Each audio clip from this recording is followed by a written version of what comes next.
लोहगडावर केतन अगरवालची झालेली हत्या हा अपघात आहे हे पटवून देण्यासाठी सिया गोयल आणि तिचा प्रियकर चेतन चौधरीनं बरंच शहाणपण दाखवलं, अनेक खटाटोपी केले. मात्र यातल्या एका शहाणपणाची सिया आणि चेतनला आता मोठी किंमत मोजावी लागणार आहे. कारण लोहगडावर येताना चेतननं त्याचा मोबाईल दुकानातल्या कामगाराकडे ठेवला आणि कामगाराचा मोबाईल घेऊन तो केतनची हत्या करण्यासाठी लोहगडावर पोहोचला होता. पोलिसांना गुंगारा देण्यासाठी आणि लोहगडावरील त्याचं लोकेशन लपवण्यासाठी चेतननं ही खेळी केली. मात्र हीच खेळी आता सिया आणि चेतनच्या कमालीची अंगलट आलेली आहे. कारण चेतन ज्या कामगाराचा मोबाईल घेऊन आला तो नीरज कुमार या प्रकरणातला महत्त्वाचा साक्षीदार बनला आहे. हो, पुणे ग्रामीण पोलिसांनी नीरजची साक्ष सुद्धा नोंदवून घेतलेली आहे. नीरजची ही साक्ष या प्रकरणातला महत्त्वाचा दुवा ठरणार आहे. याच्यामुळं चेतन आणि सिया कमालीचे अडचणीत येणार आहेत आणि ही साक्ष नेमकी काय असणार आहे हे आपल्याला या वेब एक्सप्लेनरमधून जाणून घ्यायचं आहे. मी नाजिम मुल्ला तुमचं ABP माझाच्या या वेब एक्सप्लेनरमध्ये स्वागत करतो. खरं तर केतन अगरवाल आणि सियाचं लग्न ठरलं होतं आणि सिया आणि चेतनच्यामध्ये केतन आता अडसर ठरणार होता. मग केतनचा काटा कसा काढायचा, तर केतनला लोहगडावर घेऊन जायचं आणि त्याची हत्या करायची. दिवस होता 18 जून 2026चा. वेळ होती सकाळी 7:15ची. सिया आणि केतन आता लोहगडाकडं निघणार होते. त्याच वेळेला सियानं चेतनला मिस कॉल दिला आणि या मिस कॉलच्या आधारे तिनं चेतनला कळवलं की आता आम्ही लोहगडच्या दिशेनं रवाना झालोय.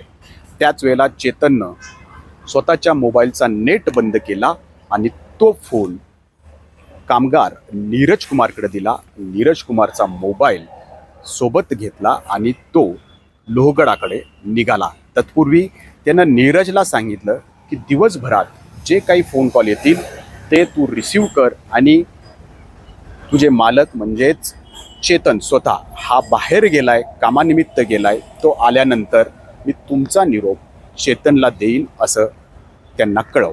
हे कामगाराला बजावून चेतन लोहगडाकडे रवाना झाला.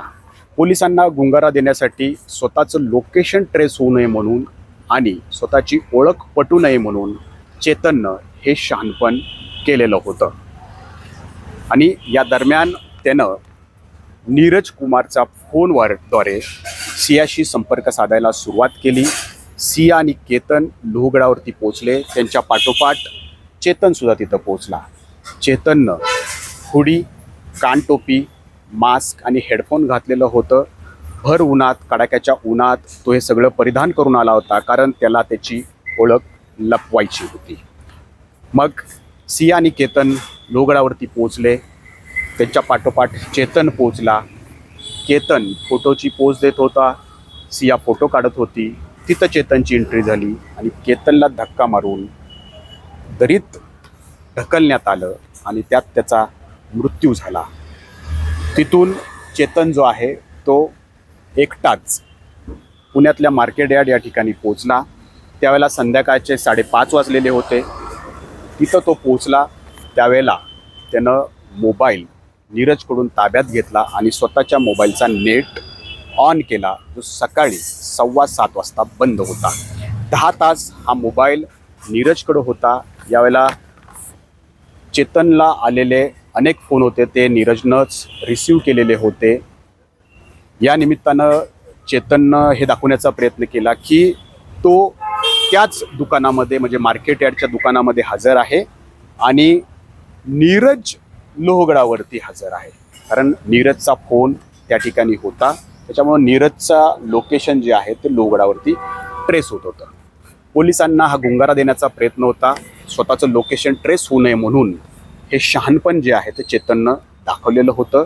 मात्र पोलिसांनी अतिशय शिताफीनं तपास केला, तांत्रिक तपास केला आणि एक क्लू जे आहेत ते पोलिसांच्या हाती येऊ लागले आणि चेतन स्वतः लोहगडावरती होता हे पोलिसांच्या तपासामध्ये समोर आलं.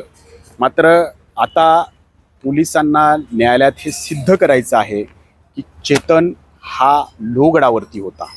आता ते सिद्ध करायचं म्हटल्यानंतर त्यांना नीरजचा फोन घेऊन तो चेतन तिथं पोहोचला होता, लोहगडावर गेला होता हे सिद्ध करावं लागणार आहे. त्याच्यामुळंच आता नीरजचीच साक्ष जी आहे ती पोलिसांनी या प्रकरणात घेतलेली आहे. नीरज स्वतःच आता या प्रकरणात महत्त्वाचा साक्षीदार बनलेला आहे.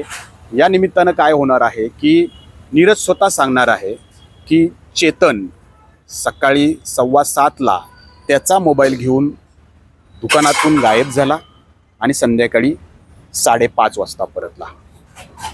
दिवसभर नीरजनं चेतनला जेवढे आलेले फोन कॉल होते ते रिसीव केले होते आणि निरोप दिलेला होता की चेतन आत्ता बाहेर गेलेला आहे, कामानिमित्त बाहेर गेलेला आहे. नीरजनं ही साक्ष दिल्यानंतर चेतन नीरजचा फोन घेऊन कुठं गेला तर चेतन गेला लोहगडावरती. लोहगडावरती त्याचं लोकेशन जे आहे ते ट्रेस होणार आहे आणि नीरजची ही साक्ष चेतनचं लोहगडावरचं लोकेशन ट्रेस करून देणार आहे. चेतनची हत्या जेव्हा झाली तेव्हा चेतन तिथं हजर होता हे नीरजच्या साक्षीवरून सिद्ध होणार आहे. चेतनला ज्यांचे फोन आले त्यांच्याशी नीरज बोललाय हे यातून सिद्ध होणार आहे. कारण चेतनला 18 जूनला सकाळी 7:15 ते सायंकाळी 5:30 या दरम्यान ज्या लोकांनी फोन केलेला आहे त्या सर्वांचे जबाबसुद्धा पोलीस नोंदवून घेत आहेत. त्यांच्या जबाबात हे येणार आहे की त्यांनी फोन केल्यानंतर चेतननी फोन उचलला नाही तर तो फोन नीरजनं उचलला. म्हणजे चेतनच्या फोनवरती नीरजशी या सर्वांचा संवाद झाला आहे हे या जबाबातून सिद्ध होणार आहे. आणि सिद्ध होणार आहे की केतनची हत्या करताना लोहगडावरती हजर होता. चेतन आणि सियाने दोघांनी मिळूनच केतनची हत्या केली आहे. तर सिया आणि चेतननं बरंच शानपण दाखवलं, खटाटोप केला आणि खबरदारी घेतली की आपण ही हत्या केलेली नाही आहे, तो अपघात आहे दाखवण्यासाठी सगळा प्रयत्न केले. मात्र त्यांचे एक शहाणपण जे आहेत ते त्यांच्या कसे अंगलट येत आहेत आणि त्यांचे पाय आणखी कसे खोलवर रोवले जात आहेत, त्यांचाच यामध्ये कसा रोल होता हे सिद्ध करतायत. या निमित्तानं पुणे ग्रामीण पोलीस एक पैलू जे आहेत ते उघडते आणि हे पैलू उघडत असतानाच सिया आणि चेतनला कठोरात कठोर कशी शिक्षा होईल या अनुषंगाने पुणे ग्रामीण पोलीस एक पावलं पुढं टाकते आहे. या वेब एक्सप्लेनरमध्ये आपण इथंच थांबूयात. धन्यवाद. एबीपी माझा, उघडा डोळे बघा नीट.